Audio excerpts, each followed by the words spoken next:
Hello everyone, welcome back to SS classes. Today I will discuss the physics chapter number 3 energy. In this video we will read from the form of energy. So before that I am going to start the chapter. I tell you that if you are new to my channel, do subscribe my channel and also press the bell icon so that you can be updated about my new upcoming videos. So let us start the today's topic, which is the form of energy. So we find energy in various forms. They are as follows, like mechanical energy, chemical energy, light energy, electrical energy, heat energy and so on. तो energy के काफ़ी ज़्यादा form होते हैं, ठीक है, और उसमें से कुछ फॉर्म हमें पढ़ने हैं. तो सबसे पहला वाला फॉर्म जो है वो है मैकेनिकल एनर्जी. इससे प्रीवियस के जो वीडियो थे उसमें हम लोगों ने बहुत अच्छे से पढ़ लिया था कि एनर्जी क्या होती है, वर्क क्या होता है एंड कैसे कैलकुलेट करते हैं हम लोग वर्क को. और जैसे हम लोग वर्क को कैलकुलेट करते हैं वही उतनी ही एनर्जी, क्योंकि क्या बताया था मैंने कि जो कैलकुलेशन ऑफ वर्क होता है वो इक्वल होता है एनर्जी के. इतनी बात समझ में आ गई थी.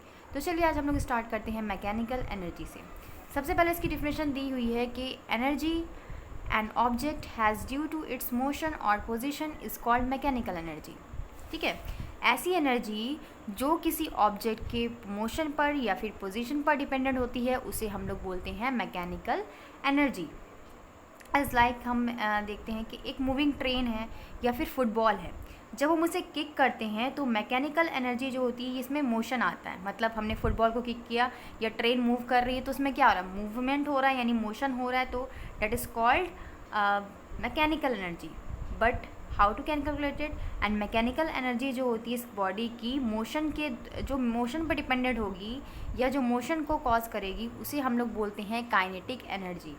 ठीक है, अब मान लीजिए आपको कोई हैवी ऑब्जेक्ट है. ठीक है, कोई हैवी ऑब्जेक्ट है आपके पास, आपको उसे लिफ्ट करना है, एक टॉप से उठाकर किसी टेबल पे रखना है या फिर उसे स्टोर करना है. तो उसमें हम क्या कर रहे हैं, अगर कोई भारी चीज़ हम लोग उठाते हैं तो हम लोग उसकी पोजीशन में चेंज कर रहे हैं. मान लीजिए बहुत भारी सा कोई बॉक्स वगैरह है, ठीक है, तो उसको अगर हम लोग लिफ्ट करते हैं, बहुत भारी होता है, तो उसको उसकी पोजीशन से दूसरी पोजीशन पे रखना जो होता है उसमें जो होती है वो एक स्टोर्ड एनर्जी जो होती है वो काम करती है. इसे बोलते हैं हम लोग पोटेंशियल एनर्जी. सो ऐसी एनर्जी जो कॉज होती है due to the position are called potential energy. Mechanical energy को हम लोग इसमें समझे तो मैकेनिकल एनर्जी जो होती है, ठीक है, वो दो फॉर्म में एनर्जी में किसमें स्टोर होती है. एक kinetic energy and potential energy. Kinetic energy जो होती है ये रिलीज्ड एनर्जी होती है एंड ये कॉज होती है due to the motion. Potential energy ये स्टोर्ड एनर्जी होती है और ये कॉज होती है due to the position, change of position. इतनी बात समझ में आ गई. अब देखिए मैं आपको एग्जांपल बताती हूँ. मान लिया आपने कोई बॉल लिया, ठीक है, कोई बॉल लिया आपने, उसको आपने ऊपर तक फेंका, उसको पूरा फेंका. ठीक है, जब हमने किसी बॉल को ऊपर तक ऐसे फेंकते हैं तो वो जिस पोजीशन पर, कोई ऐसी पोजीशन होगी जहाँ पर जाकर वो स्टॉप हो जाएगा, कुछ टाइम के लिए. ठीक है, तो वहाँ तक की उसकी क्या होगी, वो काइनेटिक एनर्जी होगी. मतलब ये जो एनर्जी हमने यहाँ पर लगाई जिससे मोशन हुआ उसे हम लोग बोलते हैं काइनेटिक एनर्जी. ठीक है, इतनी बात समझ में आ गई. हमने ये जो है एनर्जी लगाई, हमने फोर्स लगाया और उसको मोशन में कर दिया बॉल को, और यहाँ पर जाकर वो स्टॉप होगा. ठीक है, स्टॉप हुआ होगा. तो ये जो स्टॉप यहाँ पर हुआ, फिर वो जो यहाँ से फिर से नीचे आने का जो इसका प्रोसेस होता है due to the change of position, जो हम लोग की स्टोर्ड एनर्जी होती है. ठीक है, यहाँ पर इसे नीचे लाने के लिए तो हम लोग फोर्स का यूज़ कर नहीं रहे हैं, तो ये स्टोर्ड एनर्जी का यूज़ करता है जिसे हम लोग बोलते हैं पोटेंशियल एनर्जी. इतनी बात समझ में आ गई.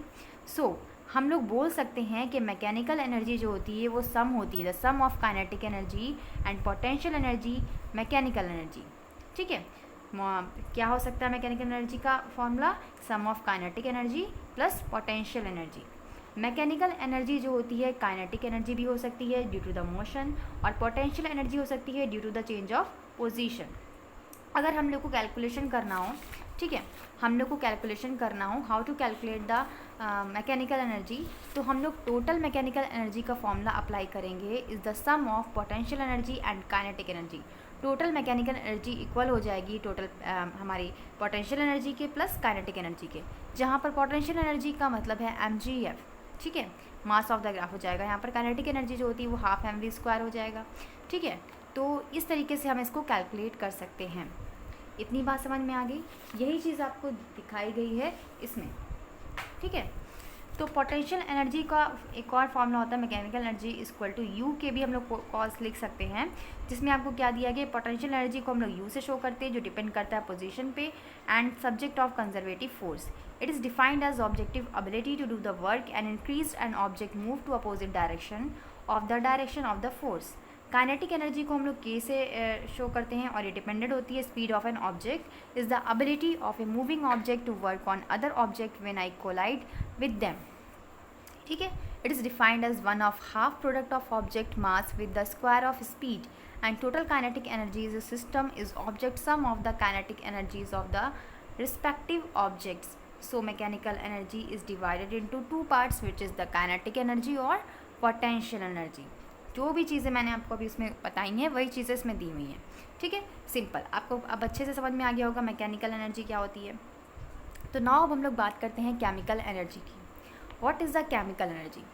So that energy that is caused stored of matter is called chemical energy. आपको पता है मैटर चैप्टर आप लोगों ने बहुत अच्छे से पढ़ा है। दुनिया में जितनी भी चीज़ें मिलके बनी हुई हैं वो मैटर हैं। ठीक है, मैटर से मिलके बनी हुई हैं। अब ये एनर्जी जो होती है, मैटर जो होता है वो एनर्जी स्टोर करता है। ठीक है, और ये जो स्टोर्ड एनर्जी होती है मैटर की उसे हम लोग बोलते हैं केमिकल एनर्जी।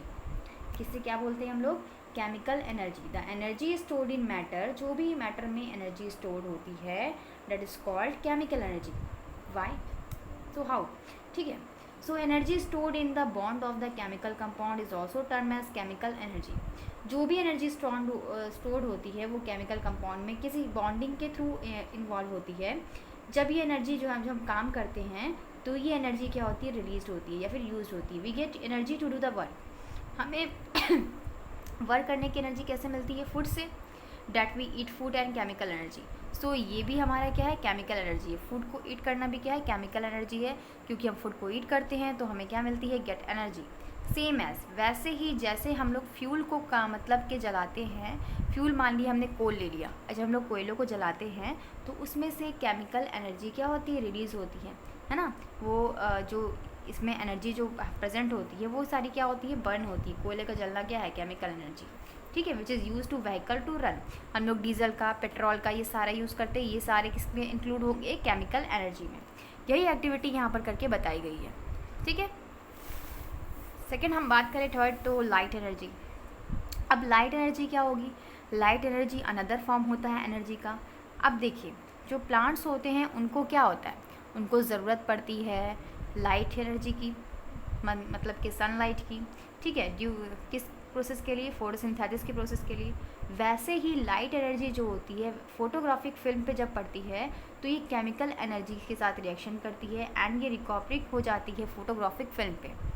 ठीक है, लाइट एनर्जी कैसे कॉज होगी, जब हम लोग क्या करेंगे, इसमें कोई भी इलेक्ट्रिसिटी प्रोवाइड करने वाला सिस्टम होगा। It is cause to the chemical change to the take place of image. ये कॉज होगी केमिकल चेंज की वजह से, जो कि इमेज पर पड़ रहा है, रिकॉर्ड हो रहा है photographic film. Okay, that is called light energy.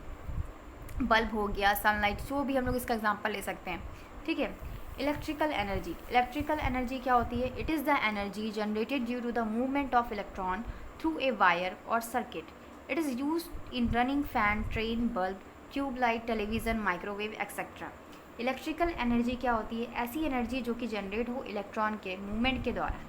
ठीक है, इलेक्ट्रॉन क्या होते हैं, इलेक्ट्रॉन पे माइनस चार्ज होता है। आप लोगों ने केमिस्ट्री में पढ़ा होगा एटॉमिक स्ट्रक्चर, तो आप लोग को पता होगा। वैसे आप लोगों ने अभी नहीं पढ़ा होगा मेरे ख्याल से। ठीक है, तो इलेक्ट्रॉन जो होते हैं किसी भी एटम में के अंदर वाला जो पार्टिकल्स होते हैं उसमें थिनी पार्टिकल्स पाए जाते हैं, जिसमें तीन चीज़ें होती हैं, इलेक्ट्रॉन, प्रोटॉन और न्यूट्रॉन।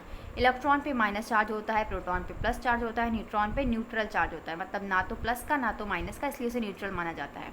तो इलेक्ट्रॉन जो होते हैं उनमें माइनस चार्ज होता है, तो उनमें एक कैपेबिलिटी होती है जनरेट करने की इलेक्ट्रिसिटी को थ्रू ए वायर सर्किट।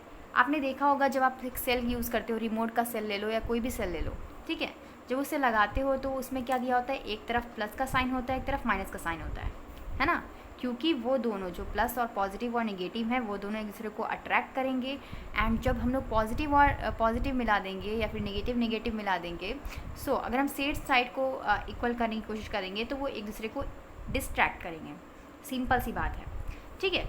तो इस तरीके से इलेक्ट्रिकल एनर्जी का यूज़ होता है, और ये यूज्ड होता है रनिंग फ़ैन में, जैसे फ़ैन चल रहा है, या train, bulb, tube light, television, microwave, ये सारे एग्जांपल हैं इलेक्ट्रिसिटी एनर्जी के। ओके, फिर देखिए आपका है हीट एनर्जी। हीट एनर्जी क्या होती है? व्हेन वाटर इज़ बॉयल्ड, जब हम वाटर को बॉयल करते हैं, इसमें बहुत ही अच्छे तरीके से आपको एक्सप्लेन किया गया है, एग्जाम्पल के साथ आपको हर चीज़ बताई गई है। पहले आपको डेफिनेशन नहीं दी है, पहले आपको एग्जाम्पल बताया कि कैसे उसको मतलब फाइंड कर सकते हैं या फिर उसका कैसे डेफिनेशन बता सकते हैं। तो जब हम किसी वाटर को, या कोई वाटर हमने ले लिया, उसको बॉयल कर लिया हमने, ठीक है, उसको हम बॉयल करते हैं तो वो चेंज होता है स्टीम में। उसमें से क्या निकलता है? धुआं निकलता है, वाष्प निकलता है। ये स्टीम जो होता है वो हीट एनर्जी को रिलीज़ करता है, which has the capacity to do work, ठीक है। For example pulling of railway engine को पुल करना, heat produce by burning of petrol और diesel engine provide needed for run of car. तो ये सारे जो हैं, जो भी एनर्जी हमें हीट देगी उसे हम बोलेंगे हीट एनर्जी, ठीक है। जिसे भी करने से, ऐसे प्रोसेस जिसे करने से हमें हीट मिलेगी उसे हम बोलेंगे हीट एनर्जी। सो अब हम लोग बात करेंगे मैग्नेटिक एनर्जी की। मैग्नेटिक एनर्जी के बारे में तो आपको पता ही होगा कि जो क्या हो, ऐसी चीज़ जो मैग्नेट को अपनी तरफ अट्रैक्ट करे। तो मैग्नेट को सबसे ज़्यादा अट्रैक्ट करने वाला कौन सा चीज़ होता है, कौन सा एलिमेंट होता है? तो वो होता है आयरन। ये सबको पता है। We know that magnet attract iron filling और pins toward itself, so it is process of magnetic energy. So इससे एक एनर्जी रिलीज होती है जिसे हम लोग बोलते हैं मैग्नेटिक एनर्जी। इलेक्ट्रोमैग्नेट्स जो होते हैं वो यूज़ किए जाते हैं सेपरेट करने के लिए स्क्रैप आयरन को, या फिर उसमें से वेस्ट मटेरियल को अलग करने के लिए। तो ये हो गई हमारी मैग्नेटिक एनर्जी। अब हम बात करते हैं न्यूक्लियर एनर्जी की। न्यूक्लियर एनर्जी क्या होती है, ठीक है। सो देखिए, जो भी स्टोर्ड एनर्जी होती है न्यूक्लियस के एटम में, अभी मैंने बताया, ठीक है, एटम में, तो वो जब इस छोटे से पॉइंट पे स्प्लिट होगी, या फिर स्मॉलर न्यूक्लियर जो होंगे वो ट्रेमेंडस करेंगे, टूटेंगे, तो उसमें से न्यूक्लियर एनर्जी रिलीज़ होगी। It is the stored in nucleus of an atom. Nuclear energy जो होती है वो एटम के न्यूक्लियस में स्टोर्ड होती है। और जब कोई न्यूक्लियाई स्प्लिट करता है, टूटता है, या स्मॉल न्यूक्लियाई में टूटता है, तो यहाँ पर जो है वो क्या होगा? ट्रेमेंडस होता है, जिसमें से अमाउंट ऑफ एनर्जी जो होती है वो रिलीज होती है। और इस एनर्जी को हम लोग, जो एनर्जी रिलीज होती है इस एटम में से, इस न्यूक्लियस में से, उसे हम लोग बोलते हैं न्यूक्लियर एनर्जी। ये यूज़ होती है प्रोड्यूस करने में इलेक्ट्रिकल एनर्जी को। यहाँ पर आपने बहुत जगह पर ऐसे बड़े बड़े प्लांट, पावर प्लांट्स देखे होंगे, न्यूक्लियर पावर प्लांट्स देखे होंगे। ये मतलब ज़्यादातर बहुत ज़्यादा मतलब खुली जगह में बनाए जाते हैं, ऐसी जगह में जहाँ पर जो इंसानों की बस्ती वो कम हो, ठीक है। क्योंकि अब केमिकल वाला सा रिएक्शन होता है, न्यूक्लियर एनर्जी प्रोड्यूस होती है, तो काफ़ी ज़्यादा इसमें जैसे पाए जाते हैं, ठीक है। सो नेक्स्ट हम लोग डिस्कस करते हैं sound energy. What is the sound energy? ये हम लोग का लास्ट टॉपिक है, साउंड एनर्जी। साउंड एनर्जी जो होती है वो प्रोड्यूस होती है वाइब्रेटिंग बॉडीज़ की। आप सभी को पता है कि जो भी चीज़ वाइब्रेट करती है, ठीक है, जो बॉडीज़ वाइब्रेटिंग करती हैं वो साउंड प्रोवाइड करती हैं। When sound is produce by vibrating body, it sets membrane in our ear to vibration. अगर कोई चीज़ जो है वाइब्रेट करती है तो हमारे ईयर में उसका वाइब्रेशन सुनाई देता है, which make us to hear sound, जो कॉज करता है हमारे जो ईयर्स होते हैं उनमें साउंड कॉज करता है, जिसकी वजह से हमें साउंड सुनाई देता है किसी चीज़ का। It is the form of energy experienced when glass pane doors and windows shattered due to the explosion due to flying airplane. तो ये सारी एनर्जी जो होती है, फ्लाइंग एरोप्लेन या फिर विंडोज़ का शटर डाउन होना या फिर डोर का शटर डाउन होना, तो इस सारी एनर्जी को हम लोग बोलते हैं साउंड एनर्जी, जिसमें से वॉइस निकलती है। तो आज की वीडियो में इतना ही। आज हम लोगों ने सिर्फ और सिर्फ एनर्जी के फॉर्म को डिस्कस किया है। इसके आगे के वीडियो में हम लोग लॉ कंजर्वेशन ऑफ एनर्जी पढ़ेंगे, सोर्स ऑफ एनर्जी पढ़ेंगे, कौन कौन से सोर्स होते हैं, रिन्यूएबल और नॉन रिन्यूएबल्स, ये सारी चीज़ें डिस्कस करेंगे। तो उससे पहले मैं बता देना चाहती हूँ कि अगर आप लोग को मेरी वीडियो थोड़ी सी भी अच्छी लगी हो तो उसे लाइक कीजिएगा और अपने फ्रेंड के साथ ज़रूर शेयर कीजिएगा। Thank you, keep watching.